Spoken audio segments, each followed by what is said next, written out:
कहाँ का वाक्य कहाँ का है ये? जगह जगह कहाँ थी? जेजी स्कूल पीट रोड। हाँ। अच्छा, क्या बात हुई थी वहाँ पे? क्या कर रहे थे आप? हम लोग जा रहे थे पानी बतासे खाने। अच्छा। फाटक पे शॉप। कौन कौन था साथ में? अजहर खान है, मैं थी और मेरी फ्रेंड और है अच्छा। जो गुजरखेड़ा के पुल पे रहती अच्छा, है, अच्छा। तो वो भी जा रही थी हमारे ठीक साथ। है। तो वो रेडी होती है, वहीं खड़ी। अच्छा अच्छा तो उसने बोला कि हमारे तो हमने पुल गया नीचे देख लिया। अच्छा, ये किन लोगों ने देखा? रितेश ने और यश ने, राहुल ने मोंटी सोलंकी। और मोंटी सोलंकी। इन सब ने अच्छा। देखा।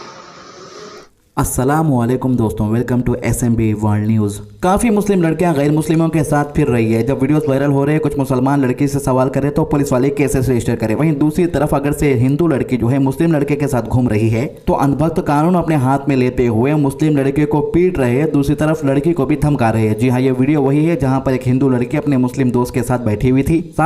इसका मतलब गलत नहीं हो सकता, दोनों कॉलेज के ही होंगे। अब जो है लड़के से बात करते हुए अंधभक्त क्या क्या सवाल कर रहे हैं, किस तरीके से धमकी दे रहे हैं, आप खुद देखिए और सुनिए। कहाँ का वाक्य कहाँ का है ये? जगह जगह कहाँ थी? जेजी स्कूल के आगे। जेजी स्कूल पीट रोड। हाँ। अच्छा, क्या बात हुई थी वहाँ पे? क्या कर रहे थे आप? हम लोग जा रहे थे पानी बतासे खाने। अच्छा। फाटक पे शॉप। कौन कौन था साथ में? अजहर खान है, मैं थी और मेरी फ्रेंड और है अच्छा। जो गुजरखेड़ा के पुल पे रहती अच्छा, है, अच्छा। तो वो भी जा रही थी हमारे ठीक साथ। है। तो वो रेडी होती है, वहीं खड़ी। अच्छा अच्छा तो उसने बोला कि हमारे तो हमने पुल गया नीचे देख लिया। अच्छा, ये किन लोगों ने देखा? रितेश ने और यश ने, राहुल ने मोंटी सोलंकी। और मोंटी सोलंकी। इन सब ने अच्छा। देखा। तो इनने हमारा पीछा करा। पीछा करा। स्कूल गया तो इनने हमारा 15-20 गाड़ियाँ लेके। अच्छा, 15-20 गाड़ी। कितने लोग थे ये तकरीबन? 15-20 जने थे। 15-20 लोग थे। पुल के नीचे ही उतने जने थे। अच्छा अच्छा अच्छा। हाँ। और फिर क्या बोल रहे थे आपको? बोले हिंदू लड़कियों ने बात लगा रखी है और तू कौन है, इसका कौन लग रहा है। अच्छा, अच्छा। गंदी गालियाँ दी। अजहर खान को तो बात से मारा ही मारा है, डंडे से। हाँ, वो हमने भी फोटो लिए, उसके शरीर पे मुझे चोटें भी लगी। बहुत मारा है, मेरे कपड़े वपड़े फाड़ दिए इनने और खींचातानी भी बहुत करी और नाली में धक्का दे दिया। अच्छा। मैंने एडवोकेट को पुलिस को फोन लगाने के लिए फोन निकाला तो मेरा फोन तोड़ दिया इन्होंने पूरा। अच्छा अच्छा। और अजहर खान को रोड पे चलते चलते मार रहे हैं, मुझे मार रहे हैं। उसके बाद सांगे खाने गया बस स्टैंड पे, इन्होंने मुझे 2 लपड़ मारे। अजहर खान को तो पुलिस ले गई थी।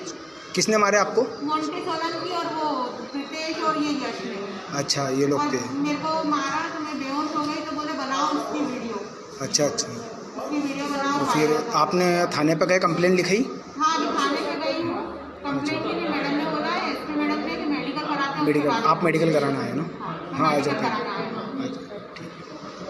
RSS वाले ऐलान कर रहे हैं भाई, अगर से कोई भी हिंदू लड़का मुस्लिम लड़की को पटा के शादी कर लिया तो 5 लाख की मदद करते कहते दोनों के सेटल होने के वास्ते। एक हमारे भाई है दुबई के अंदर जिसका नाम सलाउद्दीन अंसारी है। जी हाँ, उन्होंने एक रिपोर्ट छापी है जो मुस्लिम लड़कियां दुबई में रहती है। तो सलाउद्दीन अंसारी कहते हैं, मैंने लड़कियों को दुबई के दौरे के दौरान होटल और डांस हॉलों में काम करते देखा। जब भी मैं उनसे बात करने की कोशिश करता वो घबराती थी। रात को बाहर जाते वक्त उनके साथ 1-2 आदमी भी रहते थे। मैंने कई बार कोशिश की बात करने की, लेकिन बात नहीं हुई। फिर एक पठान टैक्सी ड्राइवर की मदद से मैंने उन आदमियों को कुछ रकम देकर उन लड़कियों को बात करने के लिए तैयार किया। हमारी मुलाकात इंडियन रेस्टोरेंट सागर रत्ना में हुई। तमाम लड़कियां इंडिया के मुख्तलिफ हिस्सों से है, मुस्लिम खानदानों से थी और कुछ ने अपने खानदान से बगावत भी की थी और अपने घर से जेवरात और नकदी वगैरह चोरी करके अपने हिंदू आशिक से शादी कर ली। कुछ महीने अपने आशिक के साथ गुजारने के बाद दुबई आई और उन्हें उन हिंदू लड़कों ने बेच दिया। उनमें से 3 लड़कियां ऐसी थी जिन्हें एक ही हिंदू लड़के ने मुख्तलिफ जगहों से शादी करने के बाद बेच दिया था। उन लड़कियों ने बताया कि हमारे अलावा और बहुत सी लड़कियां हैं जो मुख्तलिफ होटलों में डांस हाउस में काम करती है। ज्यादातर लड़कियों ने बताया उन्होंने बड़ा जुर्म किया है और अपनी सजा के तौर पर इस जहन्नुम को भुगत रही है। मैंने उनसे इंडिया में अपने घर वापस जाने को कहा, लेकिन सब ने इनकार कर दिया और कहा कि अब इंडिया में हमारे लिए कुछ नहीं है। हम ना तो खानदान को अपना चेहरा दिखा सकते हैं और मुआशरे को अपना चेहरा दिखाने के लायक नहीं है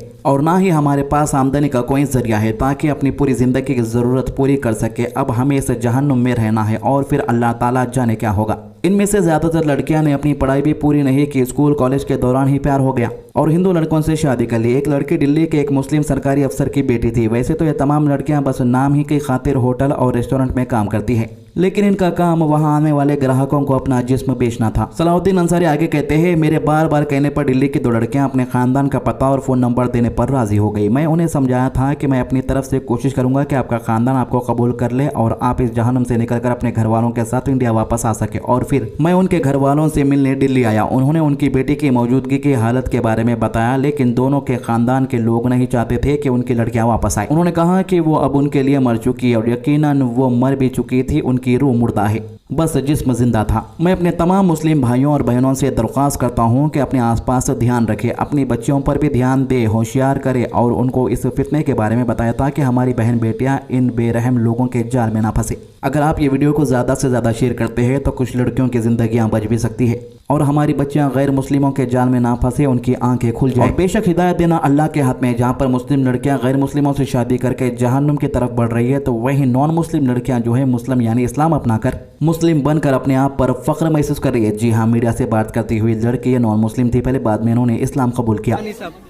हिजाब ताकत है, क्योंकि जब एक लड़की बाहर निकलती है ना तो हिजाब को देख के कोई भी लड़का उसको हिम्मत नहीं है कुछ करने की। अगर वो उसको वेस्टर्न ड्रेस में देखेगा ना तो तुरंत कुछ करेगा। और ये हमारे लिए प्रोटोकॉल है, इसकी वजह से हम बाहर निकल पा रहे हैं और हम कुछ भी कर सकते हैं। आपको बता दूं, मेरा नाम रुचिका अली है, मैंने इस्लाम कबूल किया है और पूरे हिजाब में हूँ। शायद मुझे कुछ अच्छा लगा हो तो ही मैं हिजाब में हूँ, कोई तो वजह होगी। आज मुझे सच में पहले की लाइफ और आज की लाइफ में आज मैं इजीली बाहर घूम सकती हूँ, क्योंकि मुझे पता है कोई मेरी तरफ आंख उठा के नहीं देख सकता। तो ये प्रोटोकॉल ही ताकत है हमारी और एक हिजाब वाली लड़की कुछ भी कर सकती है।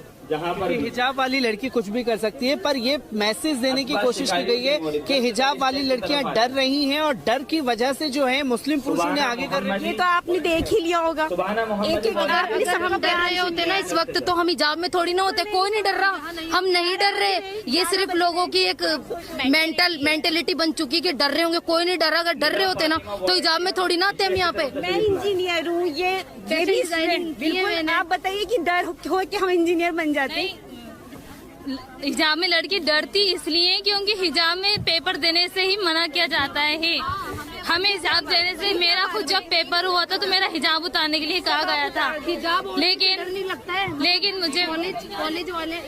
मुझे पता है हिजाब हमारे लिए कितना जरूरी है ना। तो मैंने कभी के हिजाब से क्या है डरी नहीं, मैं किसी से नहीं डरी पेपर देने में। मैं अपने पेपर में क्या है हिजाब के लिए लड़ी हूँ। तो इसलिए लड़कियों को क्या है ये पता ना होना चाहिए कि हम हिजाब में भी क्या है पेपर दे सकते हैं। मैं एक बात बोलना चाहती हूँ, लोग इस्लाम को बहुत बुरा करते हैं, लेकिन आप सोचिए इसकी खूबसूरती को देख के, इसका जो मैंने देखा कि औरत का कितना रेस्पेक्ट है इस्लाम में, उसको देख के मैंने आज कन्वर्ट किया है अपने, रिवर्ट हुए हम। देखिए दोस्तों, हर मुसलमान का काम है कि हक लोगों तक पहुंचा दे। अब आगे उसकी मर्जी है, वो चाहे तो सीधे रास्ते पर जा सकता है या नहीं तो दूसरे रास्ते पर जहां पर उसे जहन्नुम का सामना करना पड़ा। देखिए अब सबसे बड़ी गलती हम लोगों में और अंधभक्तों में ये हो चुका है कि अगर से कोई मुसलमान कोई गलती करता है तो पूरे सोशल मीडिया पे उसका नाम बदनाम करने की और उसके पूरे डिटेल्स, उसके खानदान की डिटेल्स निकाल कर रख दिया जा रहा है ताकि वो पूरी तरीके से बदनाम होकर टूट जाए। ये चीज बहुत बढ़ गई है, जबकि हमें दूसरे मुस्लिम भाई अगर कुछ गलत करता है तो उसके ऐब के ऊपर पर्दा डालना है। वहीं दूसरी तरफ देखा गया है कि अंधभक्तों के अंदर से अंधभक्त कोई भी गुनाह करता है यानी जो जुर्म करता है, बड़े से बड़ा क्राइम करता है, तो अंधभक्त अपनी पूरी ताकत लगाकर उस जुर्म करने वाले को बेकसूर साबित कर रहे, वो भी अदालतों के अंदर। यानी मुसलमानों को जिन चीजों के लिए कहा गया है मुसलमान उससे काफी दूर हो चुके हैं और अंधभक्तों को जिन चीजों के बारे में पता ही नहीं था वो चीजें वो अपना रहे हैं मुसलमानों को देखकर। देखिए गुनाह हर कोई करता है और गुनाह की माफी भी है। देखिए इंसान अपनी पूरी जिंदगी गुनाह का काम कर ले, अगर से एक उसका नेक काम अल्लाह को पसंद आ गया तो अल्लाह उसकी मगफिरत कर देगा। ये चीज़ अब मुसलमानों को समझनी होगी, क्योंकि आने वाले वक्त में एक मुसलमान दूसरे मुसलमान को बदनाम करते हुए दिखाई देगा। फिर वीडियो को ज़्यादा से ज़्यादा शेयर कीजिए, नमाज की पाबंदी कीजिए, कुरान की तिलावत कीजिए और दुआ में याद रखिए। अल्लाह हाफिज़।